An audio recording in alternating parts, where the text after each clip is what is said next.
We're back in the shop working on our stained glass project for the First Methodist Church of Bridgeport. We've got 5 coats of flat white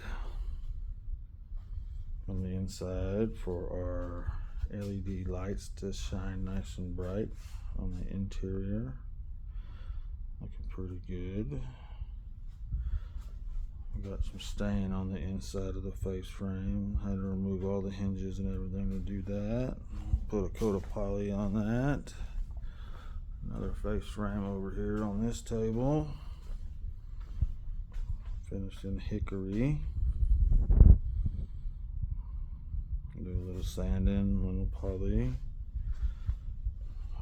First door is glued up. That's John 15.